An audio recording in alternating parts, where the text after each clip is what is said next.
Este programa tem o apoio de Seiko Astron. O tempo não espera por ninguém, mas o Seiko Astron acompanha-o onde quer que vá. Com precisão atómica, 1 segundo a cada 100 mil anos, sem necessidade de mudança de bateria e apenas alimentado por energia luminosa, ajusta-se a qualquer fuso horário. Seiko Astron, o primeiro relógio GPS solar do mundo no seu pulso. Esta é a história do dia da Rádio Observador. É desta que José Sócrates começa mesmo a ser julgado? José Sócrates responde por 22 crimes, 3 de corrupção, 13 de branqueamento de capitais e 6 de fraude fiscal. No total, foram imputados 118 crimes aos 22 arguidos. É um dos processos mais mediáticos da história da justiça portuguesa. E mais de uma década depois de tudo ter começado, o início do julgamento está agora finalmente marcado para esta quinta-feira. É a primeira vez que um ex-primeiro-ministro se vai sentar no banco dos réus por acusações de corrupção por factos ocorridos durante o tempo em que esteve no governo. José Sócrates é ainda acusado de fraude fiscal e branqueamento de capitais. Por que é que só agora, mais de 10 anos depois, é que este caso começa a ser julgado? O que é que Sócrates argumenta para não considerar válido o julgamento? E podemos ainda esperar alguma surpresa de última hora? São questões para a conversa com Luís Rosa, redator principal do Observador, jornalista que há muito acompanha a área da justiça. Eu sou o João Santos Duarte e esta é a história do dia de quarta-feira, 2 de julho.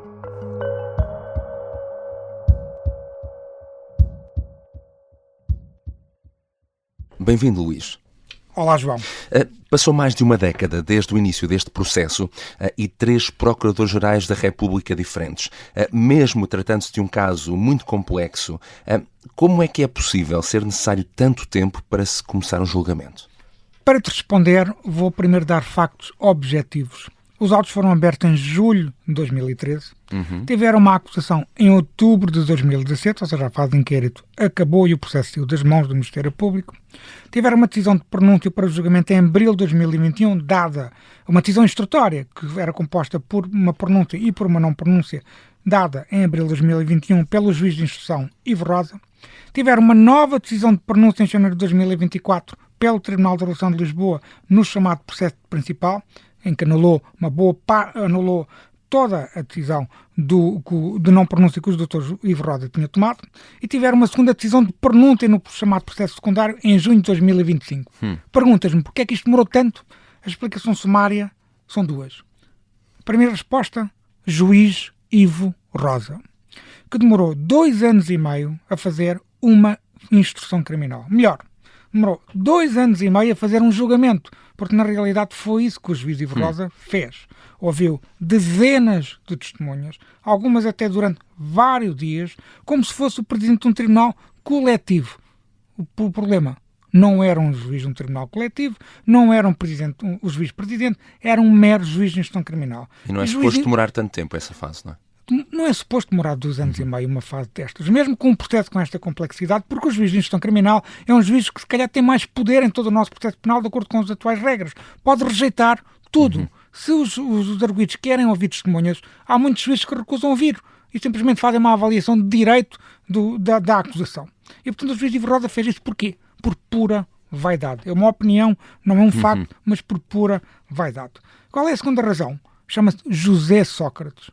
Apresentou que se saiba, e isto é um número por baixo, João, não é um número rigoroso, é um número por baixo, apresentou mais de 50 recursos em incidentes processuais só para evitar ser julgado. Só para tu perceberes melhor, João, recusou mais de 30 juízes. Isto também, uma vez mais, é um número por baixo. São chamadas manobras dilatórias, não é? Com certeza. Já foi condenado a pagar 25 mil euros em taxas de justiça só nos tribunais judiciais. Este valor só será pago depois do trânsito em julgado.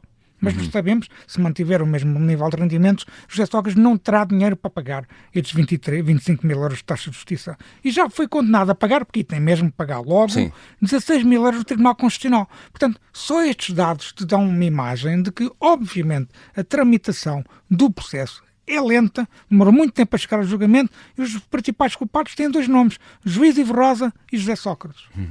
Em relação ao juiz Ivo Rosa, como já referiste, foi o juiz de instrução, foi ele que decidiu dividir o mega processo da Operação Marquês em 2. Este agora que vai começar a ser julgado, não é? É o processo principal. O que é que começa a ser julgado esta quinta-feira? Bem, nós temos de dar aqui uma explicação bastante sintética, que eu já dei várias vezes na Rádio Observador, mas é importante para que os ouvintes percebam o que é que nós estamos a falar. A decisão do juiz Ivo Rosa foi muito polémica e depois foi totalmente anulada. Repito, foi totalmente anulada. Dividiu o processo em 2 blocos. O chamado Bloco A, que resultou na pronúncia em processos separados de José Sócrates e Carlos Santos Silva, num processo, e depois de Ricardo Salgado, Armando Vara e do motorista João Perna. Com exceção de Sócrates e Santos Silva, os outros já foram condenados com ter dito em julgado. E depois o Bloco B, que assentou na não pronúncia da esmagadora maioria dos crimes que eram imputados aos restantes arguidos. E, portanto, o juiz Ivo Rosa arquivou 172 dos 189 crimes da acusação original da Operação Marquês, reduzida em outubro de 2017.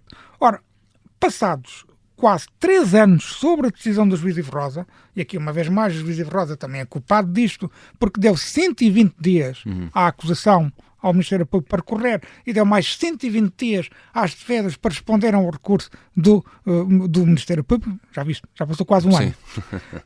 Portanto, passados quase 3 anos sob a decisão do juiz Ivo Rosa, a Relação de Lisboa repôs, em janeiro de 2024, 118 dos 189 crimes que faziam parte da acusação original e pronunciou para julgamento 18 arguidos individuais e 4 sociedades coletivas, empresas coletivas, para julgamento. José Sócrates vai então começar a ser julgado por quantos crimes? Ele estava acusado, na acusação original, de 31 crimes. Vai agora a julgamento por 22 crimes. 3 crimes de corrupção, 13 crimes de branqueamento de capitais e 6 crimes de fraude fiscal. De forma extremamente sintética, é acusado de ter sido corrompido por 3 grupos de pessoas e devido a 3 grupos de factos. Primeiro, Ricardo Salgado, devido à venda da Vivo e compra do Oi. A Oi era uma empresa brasileira, a Vivo também era uma empresa brasileira. A Vivo foi vendida pela Portugal Telecom com a aprovação de José Sócrates e a Oi foi comprada pela Portugal Telecom também com a intervenção do governo. Joaquim Barroca foi também uma dos arguidos que terá alegadamente corrompido José Sócrates. Para quê? Para benefício do Grupo Lena em diversas obras públicas. E, finalmente, o chamado Grupo de Val do Lobo, que tem nesta acusação, na pronúncia para julgamento, aliás, que tem a cara de Rui Horticosta, que é um gestor que é acusado de alegadamente ter corrompido José Sócrates. Para quê? Para que a Caixa Geral de Depósitos emprestasse cerca de 200 milhões de euros a este grupo de investidores portugueses para comprarem o resort de Algarvio, que chamava Val do Lobo. E quem são então esses outros arguidos que também vão ao julgamento, para além de José Sócrates, e acusados de que crimes? Bem, em primeiro lugar, o empresário Carlos Santos Silva, que responde na esmagadora maioria em regime de coautoria com José Sócrates, ou seja, é o seu testa de ferro, de acordo com a acusação do Ministério Público, e portanto é cúmplice da maior parte dos crimes, responde, de acordo com a pronúncia para julgamento, por 23 crimes, 2 de corrupção, 7 de fraude fiscal e 14 de branqueamento. Também entre os principais arguidos temos Ricardo Salgado, como eu há pouco expliquei, 11 crimes, dos quais 3 de corrupção e 8 de branqueamento. O que é que são 3 de corrupção? Um de corrupção tem a ver com o Ricardo Salgado, mas há 2 de corrupção que têm a ver com Henrique Granadeiro e Zenal Bava, ex-líderes da empresa Portugal Telecom. Ricardo Salgado está acusado de ter corrompido estes 2 gestores para que a Portugal Telecom comprasse dívida do Grupo Espírito Santo, que estava em falência naquele momento. Aliás, a Portugal Telecom veio a perder 800 milhões de euros, cerca de 800 milhões de euros em dívida do Grupo Espírito Santo. Também há o ex-antigo ministro Armando Vara, que está acusado de 2 crimes, um de corrupção em regime de coautoria com José Sócrates e outro de branqueamento. Estes são, grosso modo, os principais arguidos da Operação Marquês. Já regressamos à conversa com Luís Rosa, redator principal do Observador, que acompanha há muito a área da justiça. Na segunda parte vamos perceber também se este caso pode ainda vir a trazer ou não mais surpresas.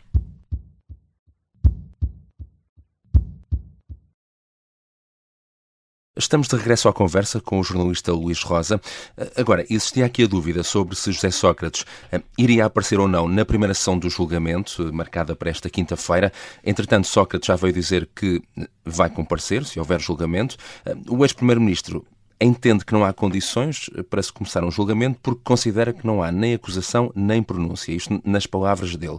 E na base de tudo isto está um famoso lapso de escrita. Ora, quais são aqui os argumentos então de José Sócrates? Bem, deve dizer, João, que são duas coisas separadas, mesmo dentro da cabeça de José Sócrates, que é uma cabeça complexa. Mas dentro dessas duas questões eu vou tentar explicar os argumentos de José Sócrates.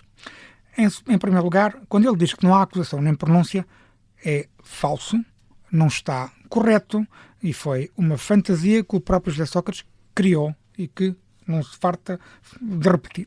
E o seu advogado Pedro de Lille também. O que é que eles querem dizer com isto? Querem dizer que há dois processos e que esses dois processos estão na mesma fase, que é a fase de instrução criminal. Porquê é que eles dizem isso? Porque alegam, erradamente, de que a decisão da relação de Lisboa em janeiro de 2024, que é uma decisão de pronúncia para julgamento, que essa decisão não é uma decisão de pronúncia para julgamento, que essa decisão teria que baixar para o Tribunal Central de Instrução Criminal e isso sim, o Tribunal Central é que teria que fazer a pronúncia para julgamento. Essa questão não é minimamente corroborada pela maioria da comunidade jurídica e também acresce que no acórdão do Tribunal de Relação de Lisboa, na última página está lá escrito pronuncia-se para julgamento os arguidos X, Y, Z e tal. Portanto, não há dúvida nenhuma que se trata de uma pronúncia para julgamento. Em relação ao lapso de escrita, que é também uma velha tese de José Sócrates, já alegou esta matéria inúmeras vezes, o que é que se passa? A questão é tão simples quanto isto. No despacho de acusação do Ministério Público, a maior parte dos factos que são imputados a José Sócrates estão descritos pelo Ministério Público, ao longo do texto, que é um texto muito longo, por crime de corrupção ilícita. Ou crime de corrupção para factos ilícitos. Trata ilícito, exato. Para prática ilícita. Portanto, não há dúvida nenhuma sobre isso. O que é que aconteceu? Aconteceu que no final do documento, o chamado dispositivo, quando o Ministério Público escreve acusa-se José Sócrates Carvalho Pinto Sousa de X crimes Y e Z.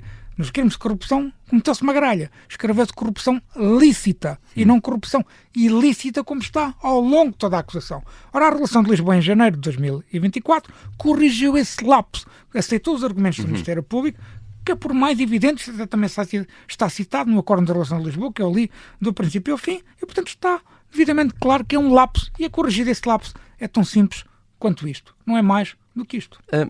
Há alguma surpresa de última hora que possa ainda acontecer neste caso e o julgamento ser adiado? Não. Falo, nomeadamente, daquele pedido para a junção dos dois processos da Operação Marquês.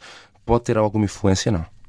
Isso pode acontecer, surpresas de última hora podem sempre acontecer. Sempre. Eu não tenho dúvida nenhuma de que José Sócrates vai apresentar um trunfo de última hora, uma carta que vai tirar da manga, ou então combinado com outros arguidos, nomeadamente o advogado do seu primo, José Paulo Pinto Sousa, ou até o advogado de Armando Vara, enfim, devidamente combinados, podem, enfim, fazer aqui alguma surpresa. Com certeza que sim. Vamos ver o que é que vai acontecer. Neste momento, de acordo com a informação que temos, o julgamento vai começar. Em relação à questão da junção dos processos, a informação que temos é que a juíza, se alguém pedir isso, irá recusar. Ou seja, a juíza do processo secundário, como eu há pouco expliquei, o processo secundário, que foi a tal pronúncia diverrosa por 3 crimes de falsificação de documento e 3 crimes de branqueamento de capitais de José Sócrates, que o Tribunal de Relação de Lisboa anulou em março de 2024 e depois o Tribunal Central de Instrução Criminal, agora em junho, foi obrigado a tomar outra decisão e voltou a pronunciar Sócrates e Carlos Santos Silva. Esse processo secundário está à parte. E, portanto, a juíza desse processo secundário disse que podia ser a junta principal. No entanto, a juíza do processo principal, que se chama juíza Susana Seca, vamos ouvir falar muito deste nome nos próximos meses, é a juíza presidente do processo principal. Ora, a juíza presidente não é obrigada a se pronunciar sobre essa opinião da juíza do processo secundário, em primeiro lugar. Em segundo lugar, os arguidos podem argumentar e podem pedir isso. Pode haver um requerimento no primeiro dia de julgamento a pedir isso. E a juíza pode decidir rejeitar essa junção. E o julgamento continua. É esse o cenário que pode acontecer, mas pode também acontecer uma surpresa de última hora. Nós não fazemos escutas telefónicas dos arguidos e, portanto, não fazemos a mínima ideia o que é que eles vão fazer, e é suposto ter assim como é óbvio. Estou a ser sarcástico, João. Claro, portanto, para esclarecer. É só para esclarecer, não vai alguém interpretar literalmente o que eu estou a dizer. Sim. Já aqui referimos que é um caso que dura há mais de uma década. Há crimes que já prescreveram? E quando é que podem prescrever os crimes que vão agora começar a ser julgados? Bem, os crimes que já prescreveram ou que vão prescrever muito depressa, seja no processo principal, seja no processo secundário, são crimes com a menor pena, que são os crimes de falsificação de documento. Estes crimes é inevitável que eles irão prescrever ou já prescreveram, e estes crimes sabíamos desde o princípio que seriam aqueles que poderiam acontecer nestes processos do crime económico ou financeiro, que demoram muito tempo a tramitar, ou seja, a transitar em julgado e serem concluídos. Os processos, geralmente estes crimes de tipo de falsificação de documento prescrevem. Isso é sempre inevitável. Qual é aqui a questão central que eu gostava que os ouvintes tivessem atenção? Em primeiro lugar, o prazo de prescrição dos crimes de corrupção, por exemplo, podemos estar a falar de 18 anos. O que atira a prescrição para um intervalo entre 2029 e 2032. Sendo que o pacote anticorrupção, que o próprio governo José Sócrates aprovou, até pode aumentar esse prazo de prescrição. Mas o prazo de prescrição dos crimes de branqueamento de capitais, o observador já disse isto várias vezes, em vários trabalhos, é de 25 anos e meio. Portanto, o processo de Marquês, neste momento, e ao contrário do que alguns advogados muito famosos na nossa praça alegavam há um ano e tal, antes daquela decisão de pronúncia da relação de Lisboa, o processo de Marquês está longe de prescrever. Agora, a Administração da Justiça tem de ser eficiente. A Administração da Justiça tem de fazer com que este julgamento seja célere, eficiente, respeitador sempre das liberdades e garantias dos arguidos, mas este processo tem todas as condições para demorar um ano e pouco até julgado. E depois, na fase de recursos, a mesma coisa. Os juízes dos tribunais superiores têm de estar em exclusividade a analisar os recursos dos arguidos, e todo este processo tem que ser célere, porque senão a Administração da Justiça vai ser engolida pela Operação Marquês. Já não está em grande forma. Neste momento, o prestígio da Administração da Justiça não tem propriamente grande credibilidade na opinião pública. João, eu acho que deve ser o único português que acredita que a Operação Marquês vai ter uma decisão, seja ela qual for, transitada em julgado. Eu não sei se Sócrates é inocente ou culpado. É à Justiça que cabe decidir. Mas tenho a certeza que vai haver uma decisão. Mas lá está. Sou capaz de ser o único português que acredita nesta matéria.